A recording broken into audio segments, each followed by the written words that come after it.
Is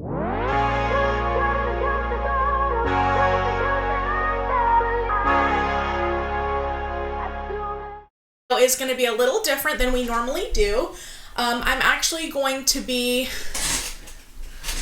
going over what my current job is and explaining what kind of career I have on the side of YouTube. This is just more information based in case anyone's considering going into this field, then you'll actually know what the field is and basically what the positives and negatives are, as well as salary expectations. I feel like when I went into the program, I never even knew what it was. I was really taking a gamble. I had planned on being an RN, so I had really started on that path, getting all my Asian credits. I was trying to think what they're called. Basically get myself prepared to get into a nursing program, because that's like the most common path that everyone tells you, like go be a nurse, go be a nurse. But I feel like nursing's not for everyone. There's other things that you can do that are medical field based that are still stable jobs that help just as much. You need to be on the lookout for those type of careers. And they're not as hyped, I would say, as other jobs, especially this one. This one, quite frankly, if I would have actually when someone told me what it was, I was like, I don't know what that is. I've never heard of that. I was a little skeptical at first when I joined the program because of this reason, and I even went and got a second degree because I wasn't even sure this was even going to be a real thing. So it's worked out for me. It's a lot better than I anticipated. I feel like it's a very growing field considering the fact that our population is aging. So there's a lot of like boomers, and I mean, you see young people as well, but the age, that we're seeing people yearly really is 65 and older. So you are working with the older generation more often. So you have to be willing to do that. But with there being a population boom in that time frame, it's very much a growing field. So let's get into what my job actually is and what it is called. So basically it's an ophthalmic technician. Okay. Worst case scenario, you're like, what is that? You could just say ophthalmology technician. I feel like same diff, to me anyway. So basically it's the assistant that comes in and performs diagnostic tests before the doctor comes into the room. So similar to a medical assistant, where a medical assistant gets your history and what you're there for, maybe the vitals, etc. So we basically do that section, but we do additional to that. So basically we're doing a lot of the prep work for the doctor. So for instance, in my field, we see a lot of what they call comprehensive eye exams, because that's in the field I'm in, is comprehensive ophthalmology. Basically people needing cataract surgery, general eye exams. We do have some specialties, so it kind of depends on what your niche is or what you decide that you like best. You can go into different fields, so don't feel constricted to general ophthalmology, but that's the most common route that you would go. So general ophthalmology in my career, and what I do every day, is that I go in, I bring the patient back for the room, I get their medical history, basically any medications they're taking, allergies, any records that they have. I'm trying to input all of that into their chart. I'm finding out why they're there, not just I'm here for an eye exam, but is there a problem that we need to be addressing? Is there something more specific that I could get from them? So I get that information from them, basically what we call our tech intake in next gen language, if anybody knows that. So basically I get all of that whole page of information filled out. At that point, then I would go into doing diagnostic testing. So for diagnostic testing on my end would entail getting their vision. So what's the best line you can read on the chart? Document it. We check their peripheral vision. So can you see my fingers out here? Can you see my fingers out here? We're counting those out. Well, muscle movements as well. So we're making sure that they don't have an eye that crosses or an eye that wanders out. Sometimes people, when you look at them, you can tell like, hey, your eye is crossed in. But not everyone's like that. Many people actually have an eye that'll occasionally wander out or in, which we call aphoria. So basically we are testing for that. We're trying to break the fixation of the eye so we can actually see if that's occurring. Because some people have an occasional double vision, which will demonstrate maybe when they're tired or they're doing a specific activity. So those are the type of things we're trying to find out. Depending on your field and your comfort level and what schooling you've gone to, your doctor may ask you to measure the level of it. So that is something that you could also get into as well. That's a whole different field of orthoptics. That's more of a specialty, but that's also available. There's lots of different career paths you can go on from starting from a technician. So the next thing we would do is after we get a range of motion, like can you follow everything? None of the eyes are paralyzed in one motion or the other. We check their pupils and make sure they're constricting and dilating properly. One eye is not dilating when it's not supposed to because there could be a neurological problem. So we analyze all of that, and then at that point, depending on what clinic you're in, many will ask you to refract a patient. So basically the whole 1 and 2 and which one's better, that whole thing, you're doing that on both eyes and you check them at near and distance. So we're doing that next. Sometimes depending on the patient, you might have a patient come in that wears contact lenses and they would need a contact lens evaluation. And we look at them and make sure they move properly, they're fitting the eye, that they actually see well in the contacts. Do they need to change the prescription of the contacts? So those are things we're looking for, and make sure that they're actually having good behaviors with their contacts as well. Sometimes patients are sleeping in the lenses, they're not taking them out when they're supposed to, and they're over wearing the contacts. All of things are negative for their eye health. So those are the things we're trying to establish what kind of patterns they have, because these could lead to future possibility of an ulcer or an infection. So we want to make sure we're ruling all that stuff out when they come in for their contact lens evaluation. Make sure their eyes stay healthy. So then you also have pressure. So basically we're checking an intraocular pressure. So in our clinic, we use Goldmann applanation. So basically what that means is we have an actual little prism tip that is blue, and it actually, once we numb your eye, it actually sits on your eye, and then we measure your pressure from that point. You would also receive another drop, commonly with dilation. So those are things that you would be doing. That's your job description, okay? There's many other things that I do during the day. I will call patients. Patients call in, have medical questions. I'll give them a call, answer their questions.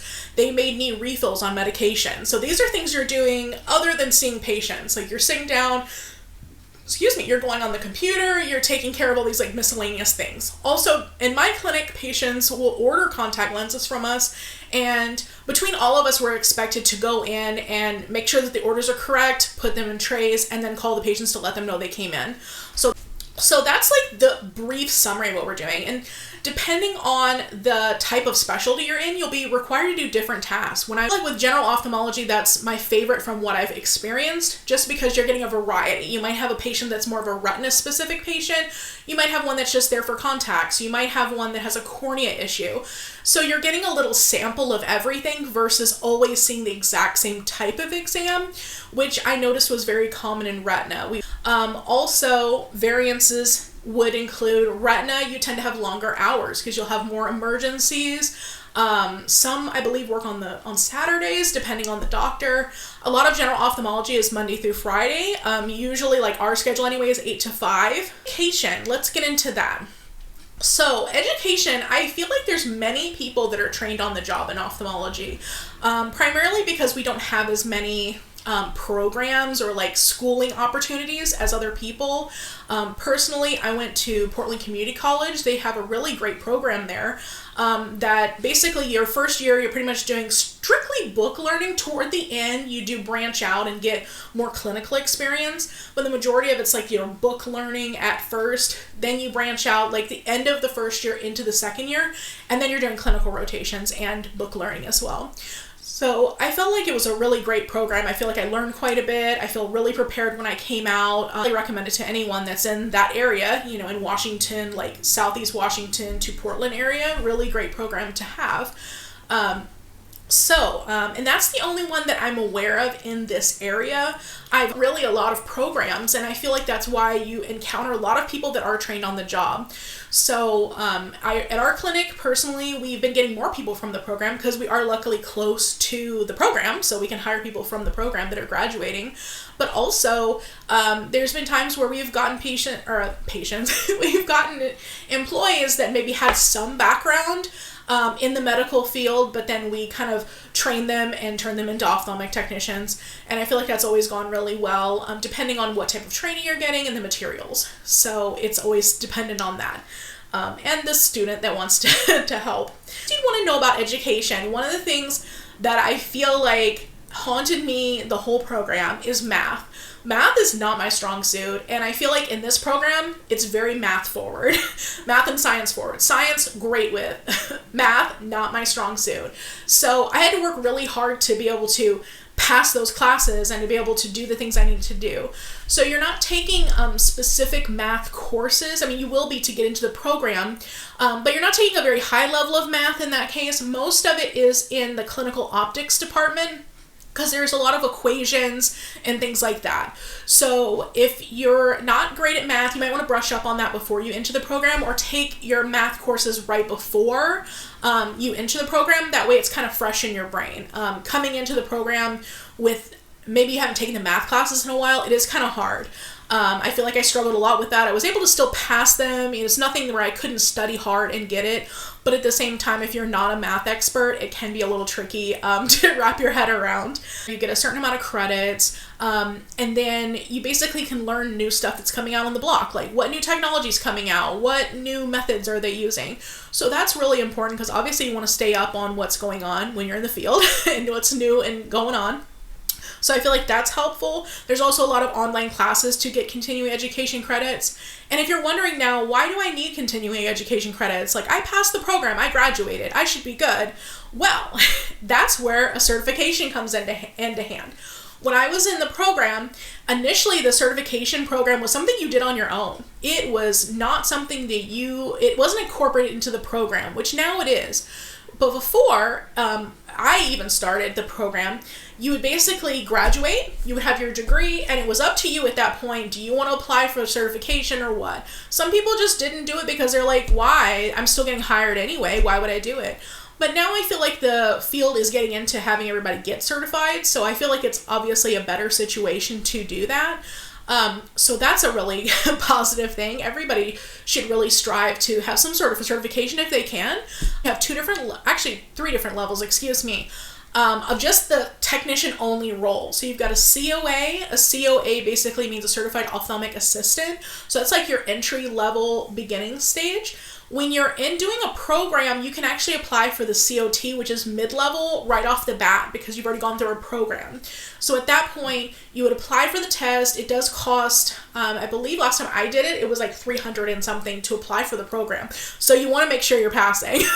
And then you study, work really hard, and then you take a written test first, which is about 150 to 200 questions. So that's what happened with that. And then after you pass your the written portion of the test, at that point you would go on to a skills evaluation. So a skills evaluation, when I did it, was on the computer. I believe it still is. So basically you'll have like an animated person there, and then you're trying to replicate all the steps and not mess up at all. If you mess up, then you might fail that specific skill, and then you have to retake that specific skill for a cost. So you don't want to do that, preferably. So that's what the program looks like. There's also a COMT. I haven't met a lot of COMTs, to be honest. So also things that you can do in this field, ways you can branch out. So let's say you're teching and you're like, you know what, I want to do more. You can always become a manager. That's another route. You can always be an ophthalmic photographer. That, as far as a program goes, specifically for that, I'm not 100% sure what you do with that. It might be just on-the-job training, and then just trying to get enough skills so you could apply for that type of position. Especially if you're at a retina clinic, you might be able to be on-the-job trained for that. So there's that. Now, salary ranges. So as far as salary goes, I did some research on this because I've been in the field a while, so I don't know where people are really starting at. I had to do a little homework. So as far, if you're doing an hourly rate, which is what most people are paid, you're starting at $21.74 to the max I saw was $28.44. So it probably just depends on if you're certified, what area you're in, like cost of living, those type of things. But that's kind of like the range you can expect. So if you're going off salary, which most places aren't, but if you were, it'd be $41,745 to $54,613. And then as far as this rate goes, I'm not 100% sure if that is always people that are certified or people that are starting out from square one. You might get a lower rate, obviously, if you don't have any training, or if you've never gone through a program, you've never got certified. Those type of things are obviously going to affect things on where you're hired at. But that's just a general guideline on where you could expect. And this was obtained from December of 2020. So, Annoyances, so this will be the worst column. Let's just get that out of the way. Workup time. Some places are very strict on getting people out the door. I feel like my clinic, in retrospect, initially I thought it was super fast because I'm just a slow person, as you can tell by the length of this video. And I feel like being in the South makes you slow. But as far as being fast and be able to get things done quickly, I feel like that was a struggle. It was initially a big struggle for me, is being able to get my routine down enough that I could be quick but not be rushing people. I feel like that's the balance you have to maintain. You want to still be friendly and cordial with people. You still want to talk with them, but you don't want to feel like you're rushing them. But at the same time, it's a balancing act, because you also don't want to be in there like 40 minutes with people, because the other technician you're working with is going to hate you. So there's a balancing act, because you want to be able to provide good service. You don't want to be behind, things like that. So that's going to be important. And there's one of the top struggles, I would say, other than just customer service in general.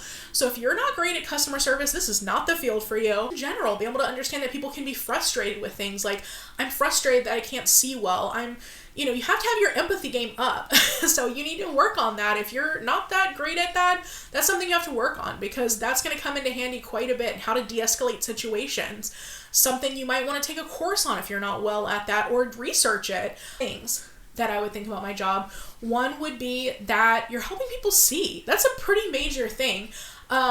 So I try to think about that in, like, when I get frustrated about something, or like, oh, that patient was so annoying. I try to think, okay, but I have patients that I see on a regular basis that I love, that are great. They come in, they're so cheerful. They're just so grateful that they can see, and that we're doing this great service for them. And I try to keep that in mind on difficult days, like, I'm doing this for a reason. It's not just for fun, because it wouldn't be just for fun, but, because there's some struggles. But I feel like you got to keep that in mind. Like, you have patients that aren't seeing well. We find out why they're not seeing well. We help them to see. Maybe they just need glasses. Maybe they need a surgery and they don't know they need a surgery. Especially, I feel like with cataract surgery, I feel like that's a major one. A lot of times people don't know they have cataracts. They just don't know why they don't see. They're like, I just don't see well. And they're struggling all the time. And then they finally go in, and then we're like, well, you have cataracts. And they're like, oh, there's an explanation for why I'm not seeing well. I could have the potential to see better, and I didn't know. Maybe they just think they're getting older. I hear that a lot. People just think they're getting older, and it's just normal that you don't see well. So that's not always the case. So getting those people on the right track, maybe getting the cataract surgery. Once they're done with cataract surgery, they're blown away. Like, I'm actually just able to see things. Colors look better. Like, colors were a completely, like, this wall was white, but it looked brown to me. Like, why is it brown? I don't remember painting it brown, but that's common things that we hear that people just didn't notice, because it's very gradual. That why is the wall getting brown? Or why is this paper brown? Like, I don't remember buying brown paper. But then eventually they start seeing colors again, and they're like, hey, everything's bright and I can see colors. And like, just those things really stand out for me, because you're like, wow, we're really helping someone, like, with their daily life, so oh my God, I'm getting teary. Calm down. Anyway, educating people about their eyes, which I feel like comes in handy with that. Some people don't, like, maybe they have a disorder, they're not really sure what it is exactly, or why they have to get tested for certain things. I feel like the more education you can give to people, the better. Like, a lot of times people are like, I don't know why I'm taking glaucoma drops. Like, what is glaucoma? And then be able to break it down into really simple terms for people. I find that like a positive part of my job. I don't know if it's because I like teaching people things. When you have patients that are on glaucoma drops, you will see them very regularly, every 4 months, in fact. So even though it's sad that they do have to come in every 4 months, I feel like you get a relationship with them. You see them all the time, you get to know them.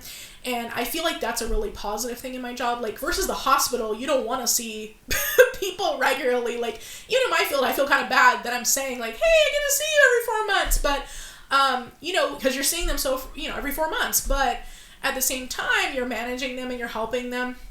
So you try to, like, help yourself that way. But you do get a relationship with people. There's people that have they have cataract surgery, they have multiple appointments. You're seeing them multiple times in a month. So I feel like that's always nice because you're seeing people regularly, like you get to know people. Security, because of the fact that the population is aging. So even me, like I'm 34, I had to think about it, almost 35. And then right now I'm getting annual eye exams because of the fact that I have blood sugar issues. So I'm still getting regular eye exams. There's many people who have blood sugar problems that have to go in annually. There's people, which that's kind of a positive and a negative. Like you don't want people to have blood sugar problems, but somebody has to manage them. I mean, you got to think about it that way. We have to make sure that they're not losing vision. So you have that. You have people that wear contact lenses. They have to come in every so often to get an updated prescription. In our state, it's every 2 years. So some states it's every year. So you have automatically some business there from a business standpoint. You have patients that are just older, like 65 and up. We're seeing them annually, whether there's something wrong with them or not, just because we don't know when something will pop up, and you're making sure that everything stays stable long term. So that's something to keep in mind.